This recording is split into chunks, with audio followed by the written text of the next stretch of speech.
মূলত আমি যেটা চাচ্ছি যে প্রায় তো এখন 98 থেকে কত প্রায় 27 বছর হয়ে গেল আমাদের এই প্রতিষ্ঠানের বয়স, আলহামদুলিল্লাহ। এখন তো আমি নিজে এখান থেকেই সব কিছু পরিচালনা, সব কিছু এক হাতে করা হয়েছে, তাই না? এখন মূলত আমি চাচ্ছি যে আপনাদেরকে এক একজনকে এরকম একটা প্রতিষ্ঠান দাঁড় করাইতে হবে, আর সেটা করার জন্য যত প্রকার সহযোগিতা লাগে, সাপোর্ট লাগে, আমি আমার সাধ্য মোতাবেক আমি করব। বুঝতে পারছেন?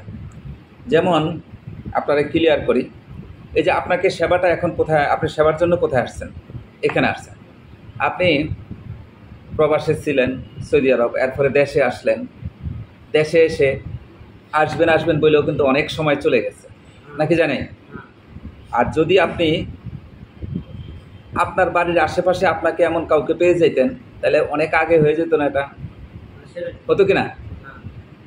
আমি এমন চাচ্ছি যে আপনাকে যখন ওইখানে আমি দাঁড় করাই দিব, ওইখানে আপনি ঠিক গোল্ডেন ব্রিজের কার্যক্রমটা আপনার সাথে আছে। আপনি আপনার কার্যক্রম করলেন, আপনি আসছেন, আপনি একটা প্রতিষ্ঠান করলেন, ডিটারজেন্ট, আপনি মেশিনারিজ নিয়ে উৎপাদন, আপনার প্রতিষ্ঠান সম্পূর্ণ আপনার, একদম একক মালিকানা আপনি। কিন্তু বাড়তি যেটা আমি এখানটায় দিয়ে দিব, আমরা এখানকার একটা ডিলারশিপ দিয়ে দিব মেশিনারিজের। আমার এখানে প্রায় 300 আইটেমের মেশিনারিজ আছে। এখন এই যে নতুন স্বাধীন দেশের ঘোষণা কি, আমাদের প্রধান উপদেষ্টা কি বলতেছে?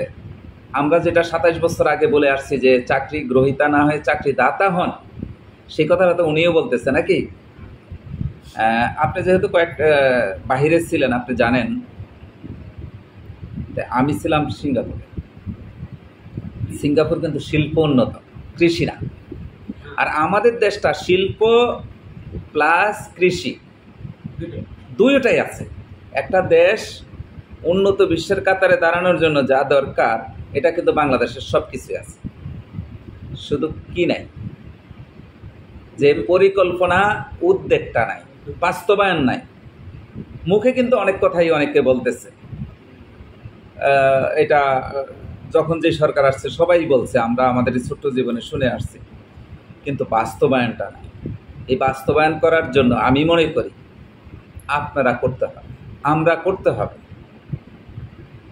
আমি একটা কথা সবসময় বলি, দৃষ্টিভঙ্গি বদলাতে হবে, সবার আগে নিজেকে বদলাতে হবে। সবার আগে যেমন আমি আমার জায়গায় বদলাইতে হবে, বুঝছেন আলী ভাই? যে আমি আমার জায়গায় বদলালাম, আপনি আমার বদলানো দেখে আপনার যখন ভালো লাগবে, আপনিও নিজে চিন্তা করবেন যে আমারও বদলানো উচিত। কে? এরপরে দেখেন, আপনি যখন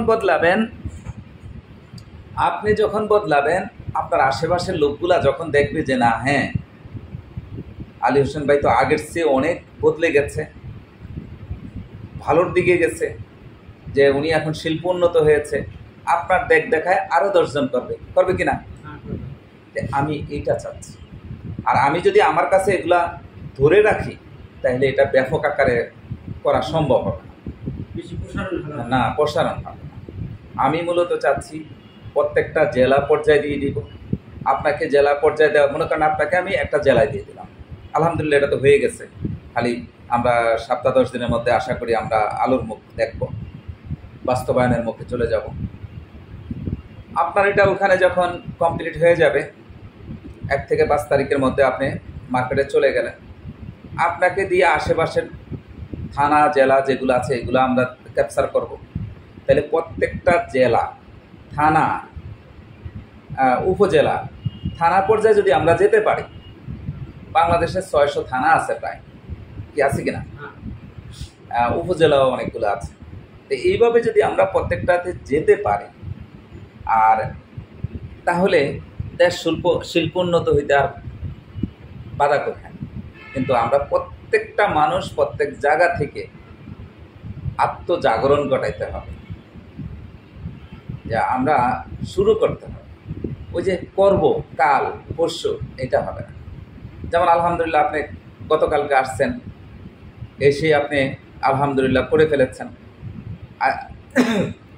একটা রাত্র এখানে ছিলেন। আমার এখানে এমনও লোক আসছে যে একবারে প্রিপারেশন নিয়ে এসে এখানে থেকে টাকা পয়সা পেমেন্ট করে মেশিনপত্র নিয়ে তারপরে গেছে, কারণ আমি মেশিনপত্র ছাড়া যাবো না, যে কদিন লাগে আপনি করেন, আমি এখানে আসি, হোটেলে উঠছে।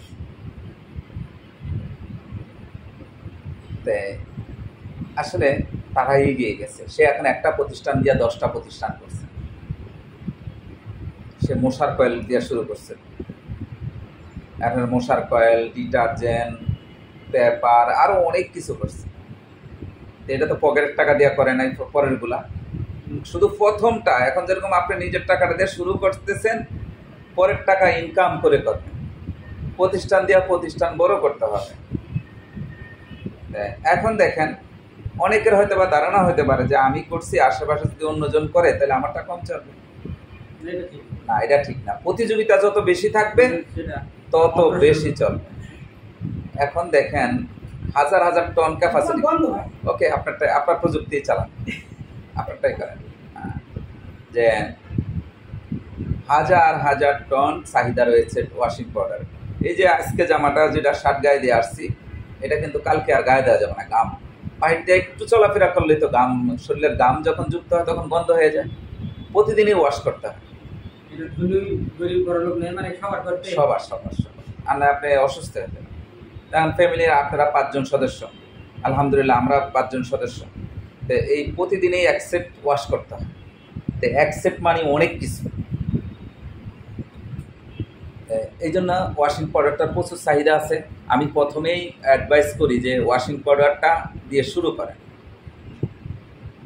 আর এটা উৎপাদন এবং বাজারজাত সহজ। ওই যেটার জন্য কথাগুলো আমরা শুরু করছিলাম, যে আপনি যখন আপনার এলাকায় করবেন, দেখেন আপনি তো প্রয়োজন নেই আপনার এলাকায় ডিটারজেন্ট দেওয়ার দরকার নেই। আপনি দেবেন কি, আমার এখানে তো প্রায় 300 আইটেম আছে। আপনি কি বইটা দেখেছিলেন, পড়ছেন? না, পড়েন নাই। আমি আপনাকে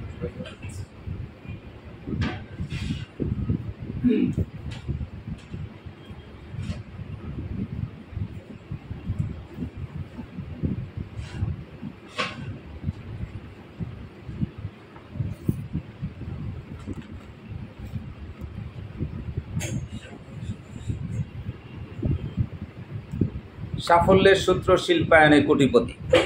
যে আসলে অনেকে তো আমাদের দেশের যে অপসংস্কৃতি, অনেকে দালালি করে কোটিপতি হতে চায় বা হয়েছে, বা সাদাবাজি করে হতে চায়, ঘুষ নিয়ে হতে চায়।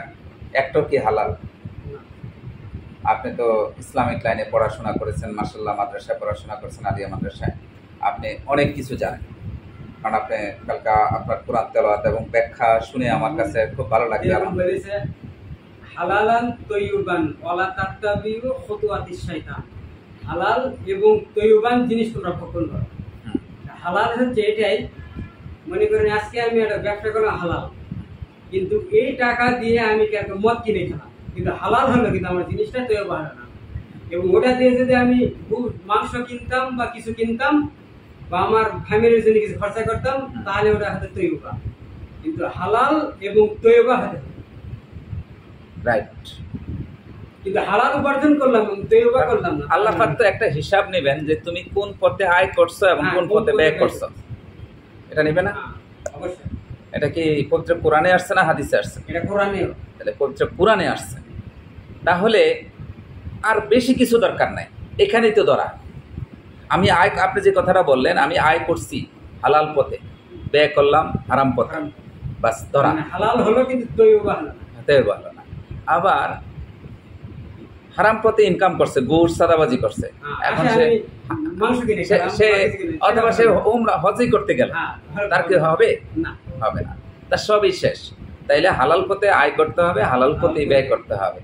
সূত্র, এই সূত্রটা ধরে যদি মানুষ চলে, তাহলে একটা মানুষ মানে খারাপ হওয়ার সুযোগ নেই, ভালো পথেই থাকতে পারে, আলোকিত মানুষ হতে পারে। একটা কথা, উন্নত বিশ্বের কাতারে দাঁড়াতে হইলে শিল্প উন্নত হতে হবে, কৃষি উন্নত হইতে হবে। এই যে আমি সবসময় বলি, অথচ আমি শিল্প নিয়ে কাজ করি, কিন্তু আমি কৃষি নিয়ে কথা বলি। কেন বলি? আমি মনে করি আপনার বাড়িতে একদম 1 ইঞ্চি জায়গা খালি রাখা যাবে না। আপনি বাগান করেন, মিক্স ফলের বাগান করেন, শাকসবজি করেন, তাহলে আপনার কিনে খেতে হবে না। তাহলে আপনার অন্তত একজনের তো বাজারের উপরে চাপ কমে গেল। তা আপনার মতো আমার মতো যারা আছে, এইভাবে সবাই কিন্তু করতে পারে। আমি অলরেডি উদ্যোগ নিয়েছি আলহামদুলিল্লাহ। আমি আপনারা ভিডিওতে হয়তো বা দেখেছেন আমার একটা শিল্প পার্কের কাজ চলতেছে, মিনি শিল্প পার্ক।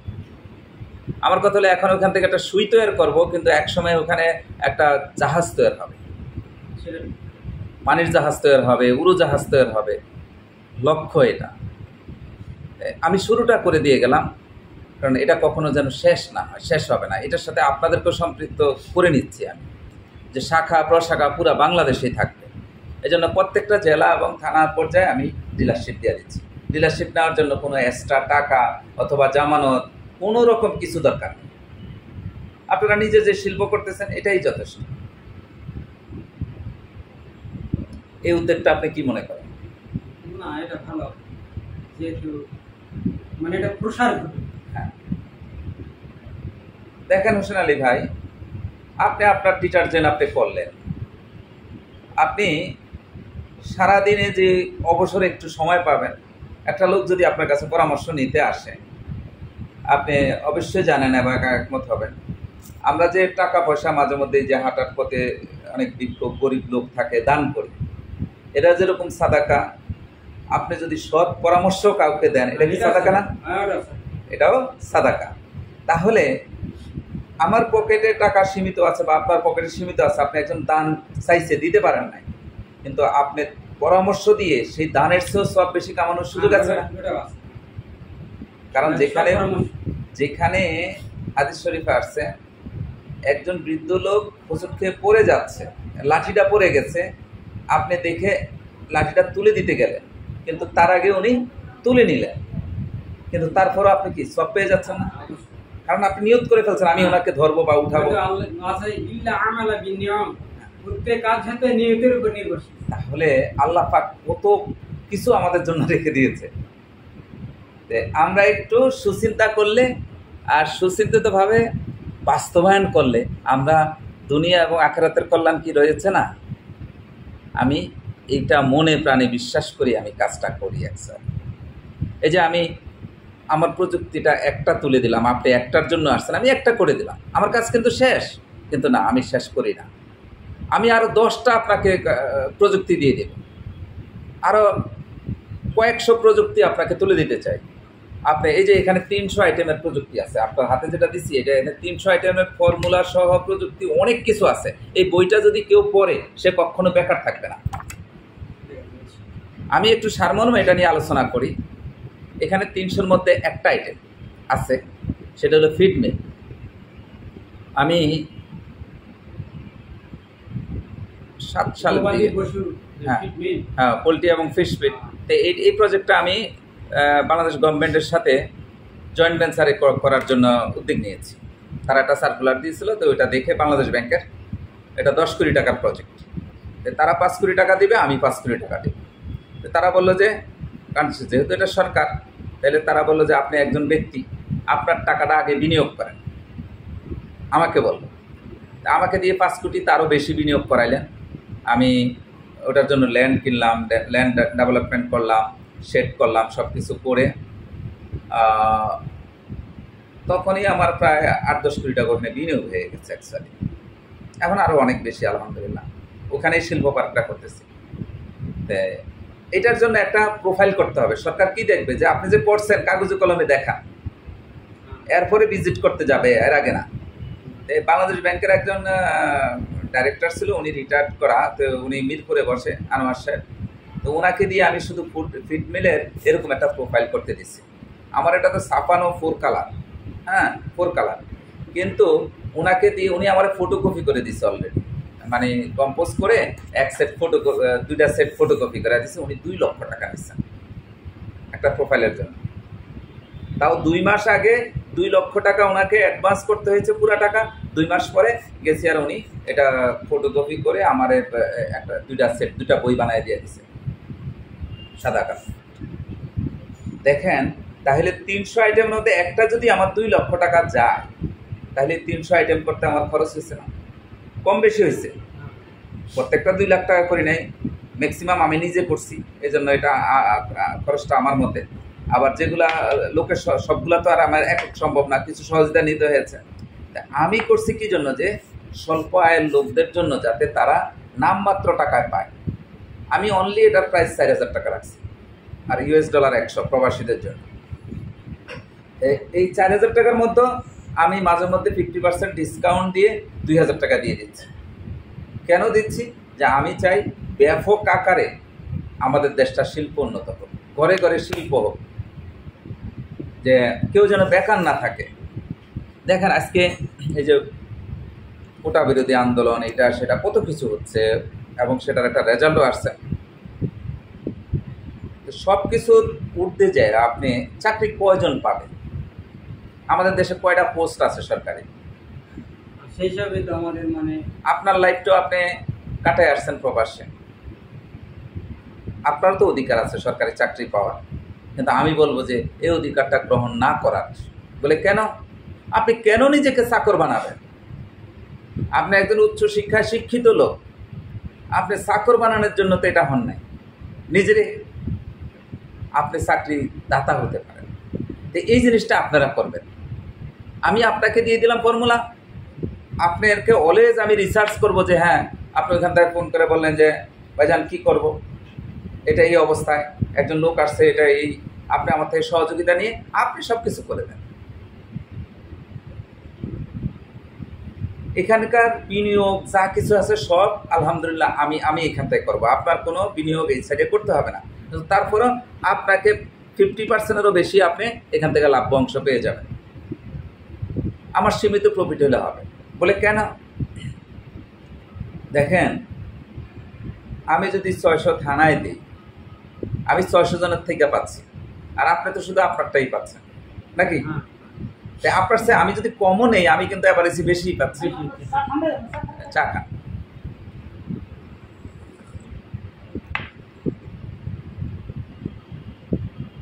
এই জন্য আপনাদের ব্যাপক সহযোগিতা দরকার।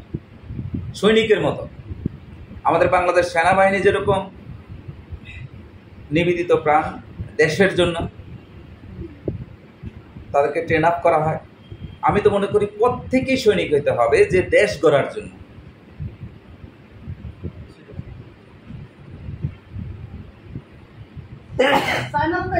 এবং শুধু ওইটা না,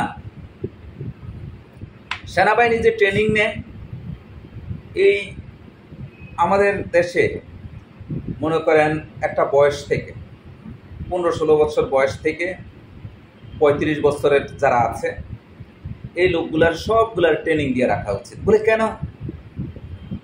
একটা হলো সততার ট্রেনিং, দেশ গড়ার ট্রেনিং এবং যুদ্ধের ট্রেনিং। কারণ আপনার সাথে যে কোনো দেশের সাথে সমস্যা হতে পারে, অলরেডি হচ্ছে।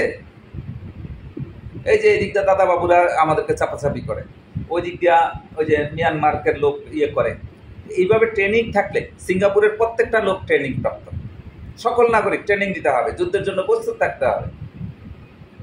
আমাদের এই জিনিসগুলা করা উচিত। এটা গভর্নমেন্ট দৃষ্টিতেও এটা ঠিক আছে। হ্যাঁ, যে একজন সৈনিক হবে তারা নিজেই। আচ্ছা, ফিলিস্তিনিতে এখন কি শুধু সেনাবাহিনী যুদ্ধ করে না? প্রত্যেকটা নাগরিক যুদ্ধ করতেছে, ঘরের প্রত্যেকটা শিশু পর্যন্ত যুদ্ধ করতেছে। কারণ দেশ রক্ষার জন্য আমরা করতে হবে।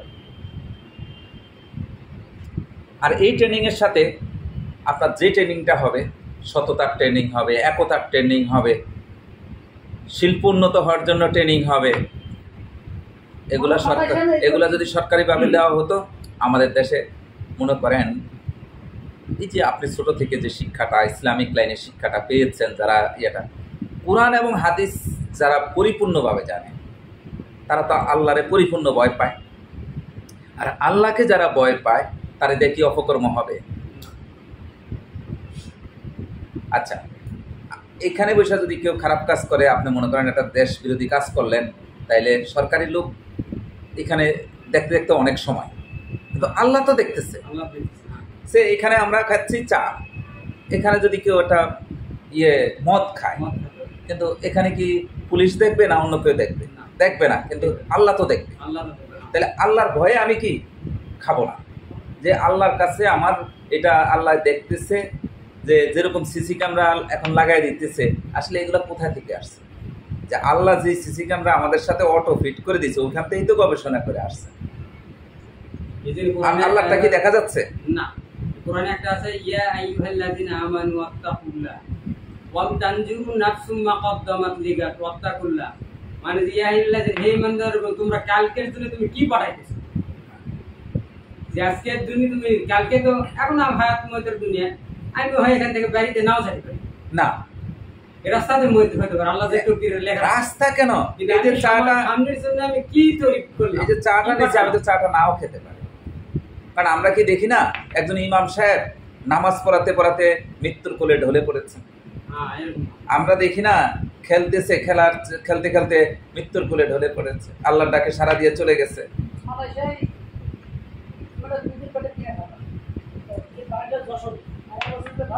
এবং এই জন্য যার ভিতর তাকওয়া যতটা বেশি, যে কোনো বিষয়ে মনে করেন যে একজন যদি পুলিশের বড় ইন্সপেক্টর বা আর্মির যদি আল্লাহর তাকওয়া যদি থাকতো, জীবনে ঘুষ খেত না।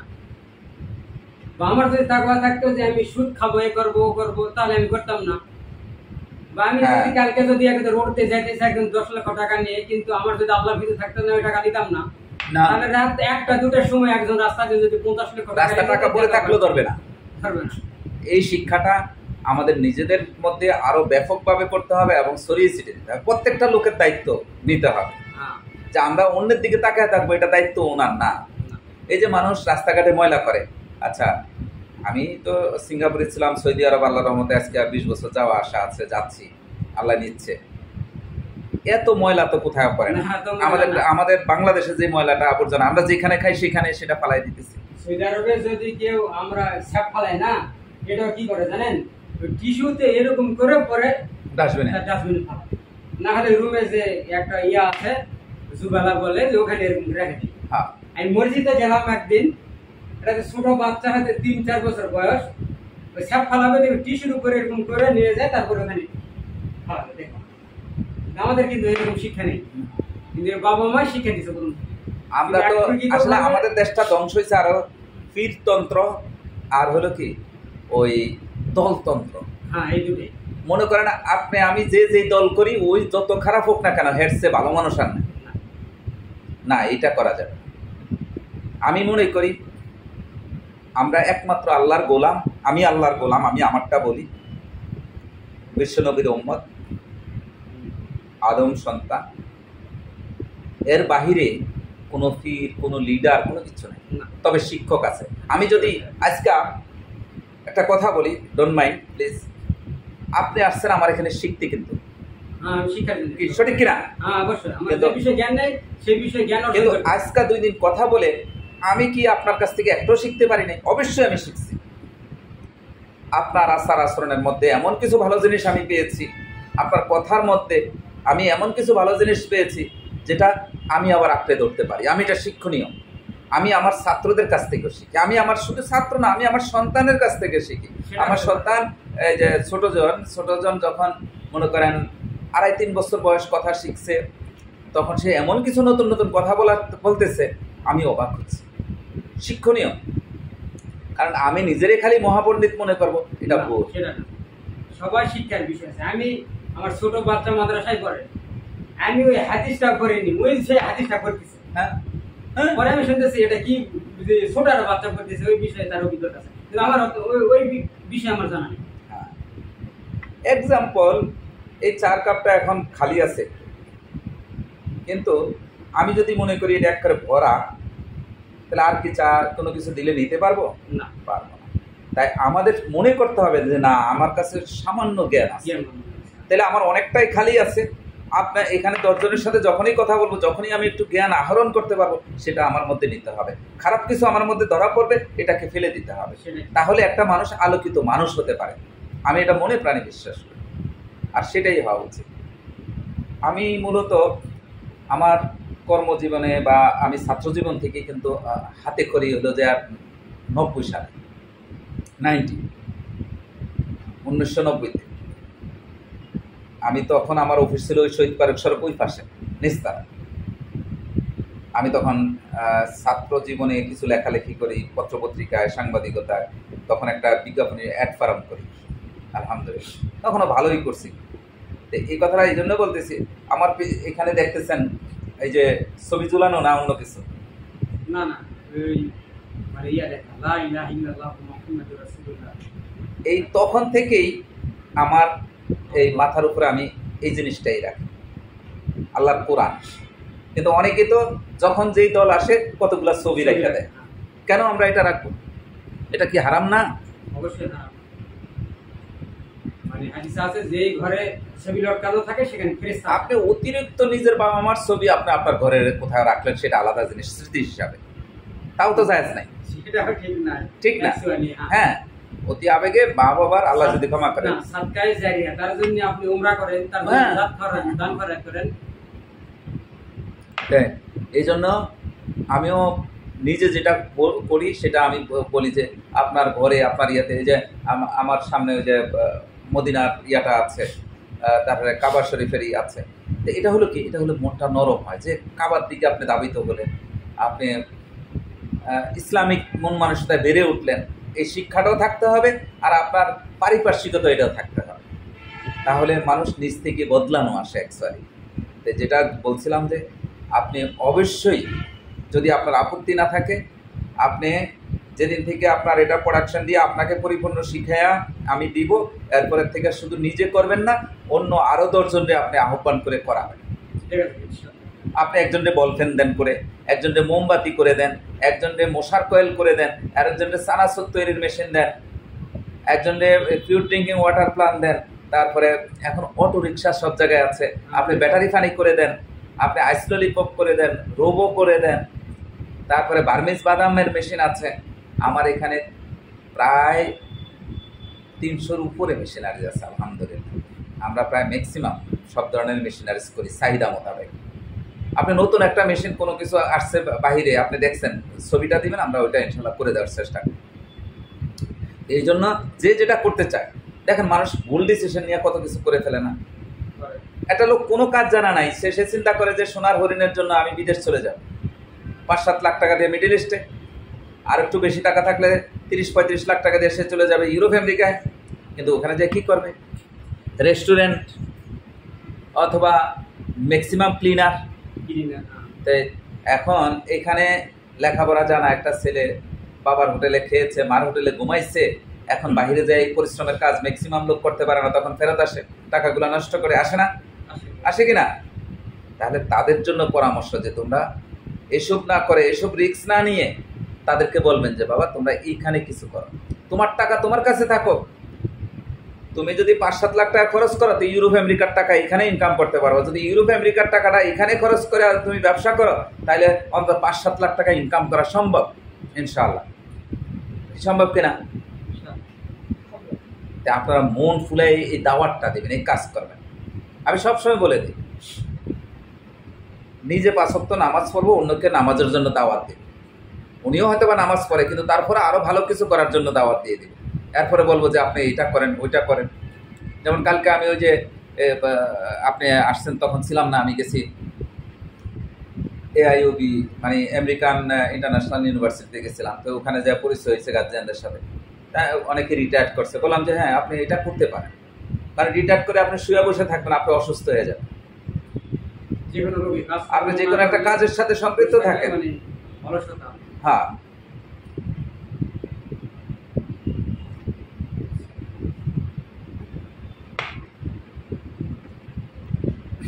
আর সময় যখন পাবেন এই বইটা একটু স্টাডি করবেন, একটা চ্যাপ্টার করে যখন পড়বেন। এক্সাম্পল, আপনি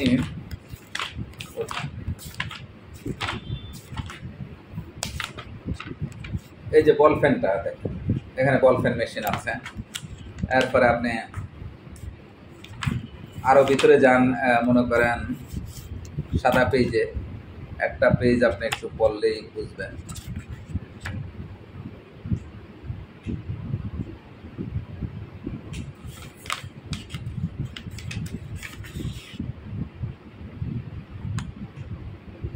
আপনি 42 নাম্বার পেজে যান, এই যে সাদা পেজে যান, 42 নাম্বার পেজটাতে যান।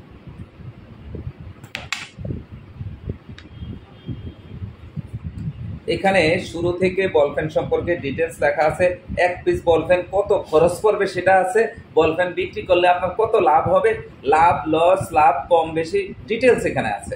মানে একটা পেজ পড়লেই আপনি সব কিছু জেনে যাচ্ছেন যে আপনার আয় ব্যয় কী হবে, আপনি এটা করবেন কি করবেন না। একটা বল পেনের প্রজেক্ট করতে মেশিন কাঁচামাল সহ 1.5 লাখ টাকা পুঁজি নিয়ে করতে পারেন, অত না থাকলে অনলি 70 অর্ধেক টাকা নিয়ে শুরু করা যায়। মানে যার যেমন পুঁজি আছে সেটা নিয়ে শুরু করা যায় ইনশাআল্লাহ।